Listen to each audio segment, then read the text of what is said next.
Here we go again. Another movie review with your old Uncle Padrino. So let's get started. But first, let me show you my shirt. It says the original Angry Bird, and it has Donald Duck pitching a fit, as he should, because who has all the bad luck? No one but Donald Duck. And he has a temper on top of that to boot. So there's a reason, well, several reasons why I decided to wear this shirt for this review. One, because Donald is Disney and Disney owns Pixar. Two, Inside Out 2 was released on the same week as Donald's 90th birthday.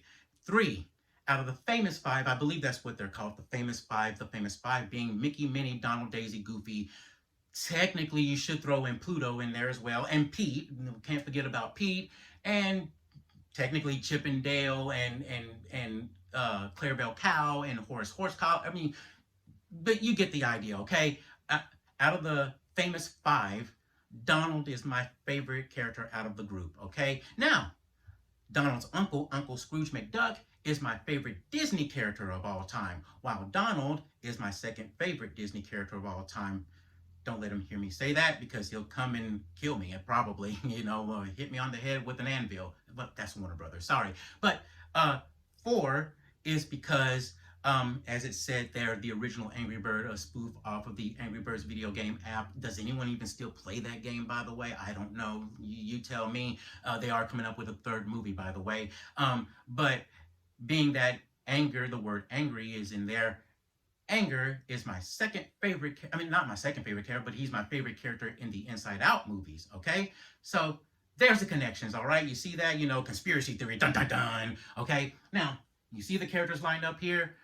These characters represent, I decided that these characters represent my core emotions, all right? So you have SpongeBob here, who is joy for me. You have Mr. Freeze here from Batman, who is sadness. You have Scarecrow, also from Batman, who is fear. You have Lucy from Peanuts, who is disgust. And you have Hulk here, who is anger. So those are my characters who represent my core emotions, all right? Now, let's get started with the story. Inside Out 2, or technically, when you think about it, shouldn't it be Outside In? Because the first one was Inside Out. So when you do it twice, that would mean it's Outside In. When you do it again, it's Outside In, right? Oh, sorry, my mind is wandering. Okay, as far as the story goes, look, I'm not spoiling anything with this. You've watched the trailers, you've watched the commercials. The trailers are practically giving away the story now at this point, to movies at this point, and I mean, either that or movies are becoming a little bit more predictable now, I guess. I don't know. It could be either or. But anyway, our hero Riley, she turns 13 and puberty hits, okay? And the new emotions move into her brain, and the OG emotions who've been there from the get-go have to deal with them. Boom, that's it. Cliff notes right there of the story, all right? Now, if you watch my review of Bad Boys Ride or Die, I said one of the things that I like about that movie was that they stuck to the formula of if it ain't broke, don't fix it. Give the audience more of what they want about the last several movies. And it's the same thing here with this movie. Inside Out 2, ain't broke, don't fix it. Give the audience more of what they want from the first one, okay? And you're going to get a lot more with this one, all right? So, now, if you watch my review of Turning Red several years ago, which is another Disney Pixar movie, I said that Turning Red is a metaphor for puberty on a physical level. Okay, the young lady is having her first, let's say, call it what it is, her first menstrual cycle, and that doesn't bother me, like it does most other people. I can say menstrual cycle, period, period, period, period, period, period, period, period, period, period, period, period. Feminine hygiene products, and oh, I'm melting, oh, disgusting. No, it is what it is, all right? But I also mentioned in that review that Inside Out 1 is the metaphor of a person hitting puberty on a mental and an emotional level. Okay, now I was wrong about that to an extent because when I said that, because Riley was a preteen in that movie. She's a teenager, officially a teenager in this movie, okay? But anyway, one of the things that about Turning Red that I think one of the things about the past several Pixar movies most of them have been duds. Some of them I did like, but the majority of them have been pretty much duds. Okay, and I think part of the problem was that they weren't they weren't appealing enough to the audience. And what do I mean by that?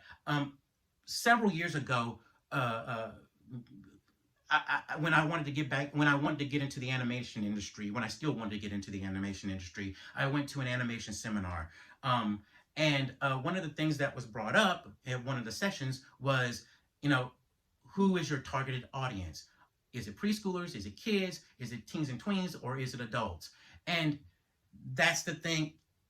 That's one of the two things that Pixar is known for, is, and almost kind of prides himself off of, is one, having a story where where the audience is heavily invested in the characters, okay, and the relatability factor, the broad appeal, the wider approach, not whiter approach, the wider approach, as in big, as in wide, a universal appeal. Let's call it that, okay, and the thing about Turning Red, I think that got lost was, yes, everyone goes through puberty, yes, all right, some sooner than others, but overall, everyone goes through puberty, so it was relatable to an extent. I think that when the person who wrote the story and created the characters, I think things got too personal in the movie, and so it kind of lost the audience to an extent. It became a therapy session for that person, I think, in my opinion anyway. That's why I don't think it was as enjoyable. All right, same thing can be said about last year's Pixar movie Elemental. Okay, yes, everybody wants to find love. Everybody wants to be happily in love when they find someone and whatnot. And that is very relatable. But with this, it was obviously a metaphor for some falling in love with someone who is different than you, who is not you, so to speak, who is not of your kind, be it race, be it age, be it gender, being religion, or whatever the case may be. And it was obvious, of course, but the thing is, again, I think the person who wrote it and created the characters, they brought too much. It was too personal. And look, there isn't anything wrong with adding personal experiences to your stories and to your characters, but I think they should be limited. When you add too much, you begin to lose the audience, all right, to an extent, okay? I'm gonna write a story about a character going into high school and whatnot, and I'm gonna write about everybody who picked on them and all that stuff and put them down and how they were turned down and even the teachers didn't like them. It gets to a point to where it's too much and you begin to lose the audience's interest. Okay, so and one more example, the other that can be said about the Wreck-It Ralph sequel, Ralph Breaks the Internet, although that's not Pixar, that's Disney. But bad movie. First Wreck-It Ralph was a great movie, and the second one should have been better, but it wasn't. And the reason it wasn't, because I found out, is I don't know if it was the head writer or one of the writers. She was going through a divorce at the time or shortly before she started writing the movie, and so and it snuck in, and you look at how Ralph and Vanellope are how they are towards each other. And it's just like, and I didn't like Vanellope from the first one either. And this movie, and in that movie, I didn't like her even more after that, because you see how they're treating each other, and it's like it's almost completely different than the way they treated each other in the first movie. So a lot of that stuff can seep in, and I think with this movie, with Inside Out 2, I think Pixar's probably finally getting back on track as far as going, okay, we need to appeal to a bigger audience. We need to make sure everything, our stories are universally related, okay? Relatable, I should say, okay? Now, other positive is there are jokes, and a lot of them are hit and miss, but a lot of them are hits, I should say. I almost messed up there. A lot of them are hits. It's actually pretty funny. The other thing is, Riley's father is still there. I mean, he's very involved in his daughter. I mean, they're still married and things like that, and to her mother, and he's still heavily involved in his daughter's life, even though she's going through puberty right now at the moment. And I think that's great. Again, I'm gonna keep saying it, just like I have in past reviews. I want to see more entertainment where fathers are involved in their families' lives and in their children's lives especially. So there's nothing about, oh, her emotions are going crazy because uh, her parents got divorced. No, no, no, no. They're still together, and he's still a loving parent, and her mother's still there and still a loving parent as well. So that's great as well. The other thing, the animation. Uh, Gonna kind of go back, again, there's two things that Pixar is known for, is their engaging, the relatability of their audience. The other one is, I'll bring up the other one a little bit later, but the other one, but when it comes to other animation studios, all the animation studios now have almost this, they're up to the same level now, so the animation isn't really different unless you know the Peanuts movie, or Spider-Man Across the Spider-Verse, or Puss in Boots: The Last Wish. You're not getting anything different here as you have with the first Inside Out movie, or any of the other movies from other studios, whether it's DreamWorks Animation, or Illumination, or the defunct Blue Sky Studios, or even Walt Disney Animation at this point now. But the animation is good as always. There are some things with the animation in the movie that I think is pretty hilarious. I'm not gonna ruin it, but I think it's pretty hilarious what they did with the animation in particular scenes. Okay, I also love the fact that, as far as the emotions go, I should say, other than their clothes and other than their hair, their skin. I don't know if it'd be skin texture, maybe. I don't know. I'm gonna call it that, skin texture. How particles rise up from them, or constantly rising up from them, and kind of bubbling, have a bubbling effect, and or boiling effect, I guess you could say.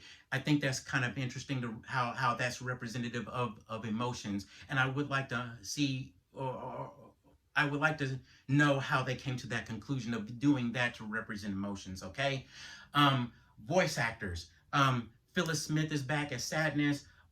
Amy Poehler is back as Joy, and Louis Black is back as Anger. Now, Mindy Kaling as Envy. I mean, not Envy, but as Disgust isn't back, and Bill Hader isn't back as Fear. Unfortunately, don't know what happened. Don't know why. Probably gonna have to Google that and find out, and see what happened with those two actors.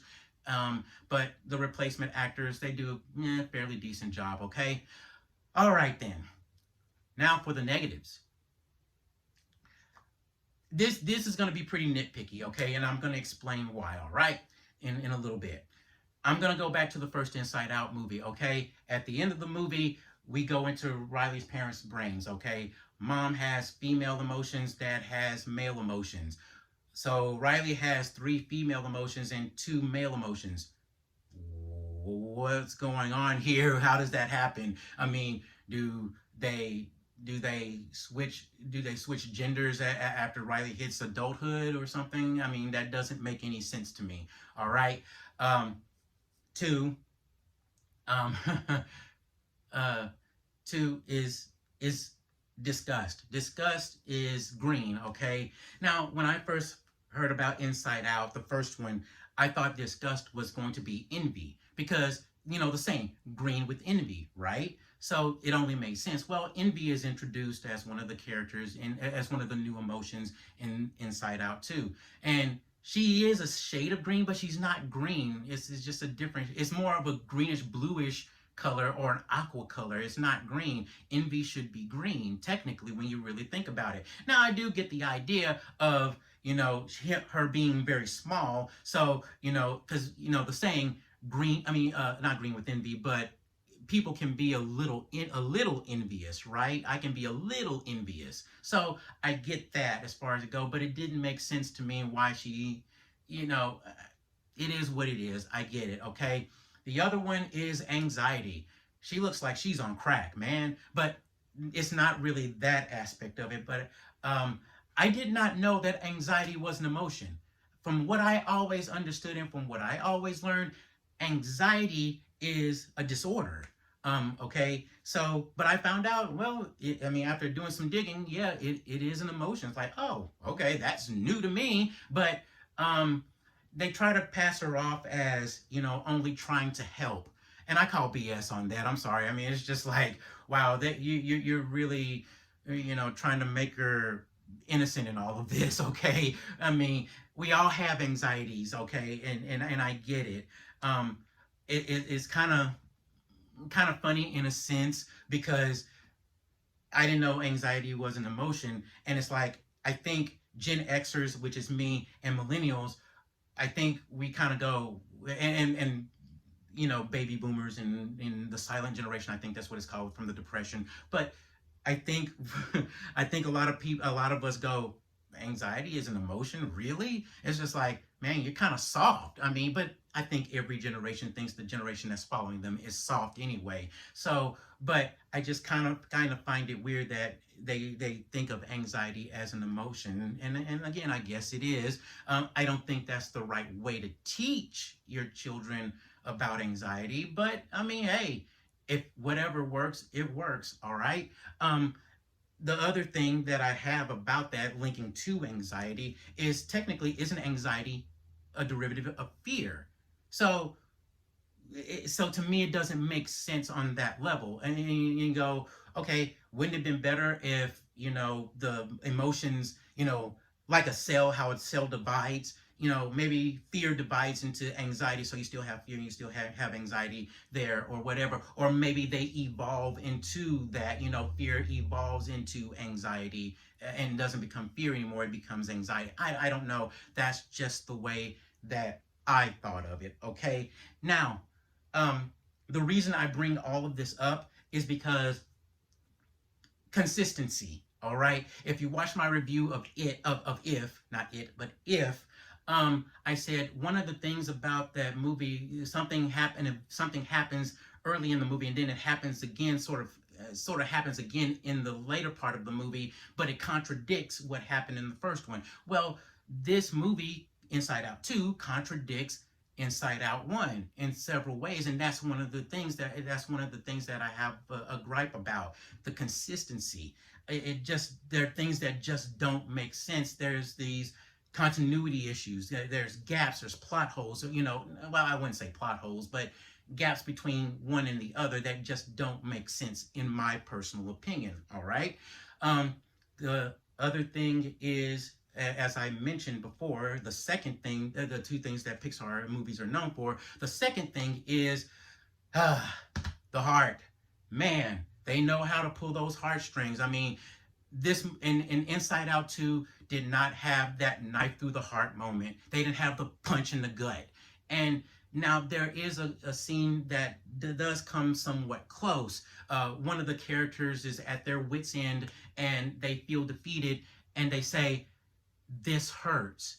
This hurts so very, very badly.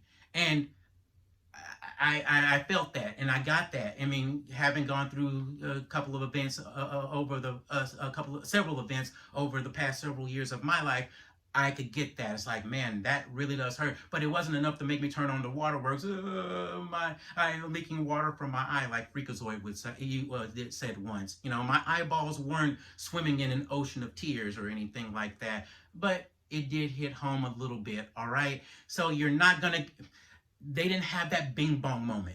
That's what it is. There's no bing bong moment. There's no Ellie dying like in Up. There's no there's no the gang in Toy Story holding hands as they know that they're probably about to die because they're about to fall into an incinerator at the end of Toy Story 3. There's no moment like that in this. So again, it's kind of strong, but it's not there. Okay, so the I think that to me, I think that's where all of the negativity lies in right there. Is it is it is this movie necessary? No, it's not on the level of Lightyear, and it's not on the level of Toy Story 4.